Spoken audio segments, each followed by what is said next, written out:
जी अस्सलाम वालेकुम। मेरा नाम डॉक्टर नासिर है। आज की वीडियो का हमारा टॉपिक है post hibernation care for turtle. जो लास्ट टाइम हमने बात की थी हाइबरनेशन ऑफ टर्टल के बारे में, उसमें हमने बताया था कि एक टर्टल हाइबरनेट कैसे होता है, क्या क्या प्रोसीजर होते हैं, क्या क्या स्टेजेस होती हैं। आज हम बात करते हैं कि जब हाइबरनेट हो चुका होता है उसके बाद से क्या प्रोसीजर होता है। तो इसे कहते हैं post hibernation care for the turtle. Basically जो टर्टल है वो 8 से 12 वीक्स हैं, वो हाइबरनेशन का एक पीरियड है।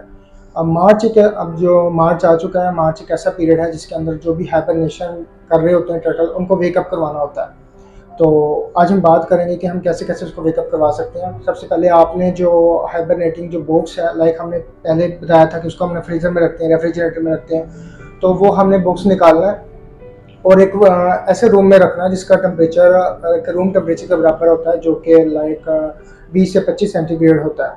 तो आपने उसको तकरीबन चंद घंटे रखना है और आपने नोट करना है कि कोई भी लाइक कोई स्ट्रिंग्स आप सुने टर्टल की या उसकी थोड़ी हलचल देखें, तो आपने उसको फिर वार्म वाटर में शिफ्ट करना है बाथिंग के लिए।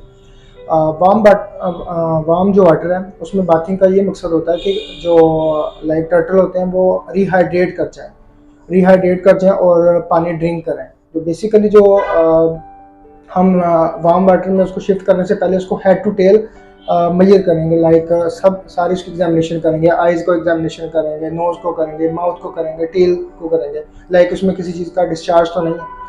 तो ये चीज़ चेक करने के बाद हमने उसको वार्म वाटर बाथ देना है। देने के बाद वो 30 मिनट तक आपने उसको उसके अंदर रखना है और उसमें जो पानी का जो यानी कि जो लेवल है वो आपने उसके चिन तक रखना है, यानी कि जो प्लेस्ट्रॉन होती है ना, उसके आगे जो चिन होता है वहाँ तक आपने उसका लेवल रखना है। उसमें उसका फ़ायदा ये है कि वो लाइक पानी ड्रिंक भी करेगा, उसकी बॉडी रिहाइड्रेट भी करेगी।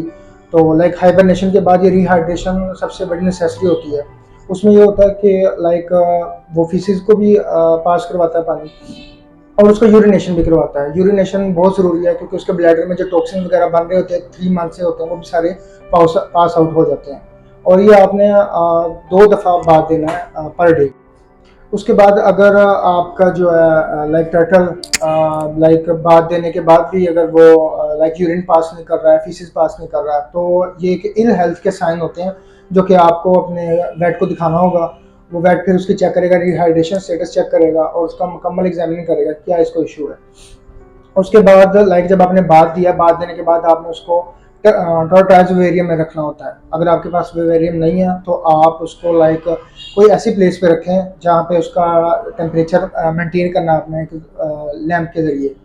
तो और आपने उसको बाहर नहीं जाने देना, आपने यानी कि आउटडोर नहीं जाने देता, इनडोर ही रखना है। तो उसका टेम्परेचर वगैरह यानी कि आपने मेंटेन करना है। और अगर वो बाहर चला भी जाता है तो कोशिश कीजिए कि इवनिंग के टाइम तक वो घर वापस आ जाए। और सबसे पहले आपने उसको जो फीड आपने सेकुलेंट फीड प्रोवाइड करनी होती है। उसमें ये होता है कि एक सेकुलेंट मतलब मॉइस्चर अब्जॉर्बेंट फीड होती है, लाइक जैसे ग्रेप्स हो गए हैं, इनमें मॉइस्चर कंटेंट ज़्यादा होता है। कुछ प्लांट्स होते हैं, कैविटी प्लांट्स हैं, उसके अलावा और भी काफ़ी प्लांट्स हैं, वो आपने उसको खिलानी है पहले, जो कि उसकी रिहाइड्रेशन स्टेटस को ज़्यादा डेवलप करेगा। उसके बाद आपने उसको नॉर्मल जो डाइट है उसके ऊपर शिफ्ट करना है। उसके अलावा भी अगर आपको लाइक किसी इशू आ रहा है, कोई टर्टल खा पी नहीं रहा और उसकी रिहाइड्रेशन स्टेट कवर नहीं हो रही, तो आप अपने वेट को लाजमी दिखाएं। ये कुछ चंद बातें थी जिनका हमने डिस्कस किया कि हाइबरनेशन के बाद के क्या क्या मराहल हैं। उम्मीद है आपको इससे इन्फॉर्मेशन मिली होगी। Thank you so much.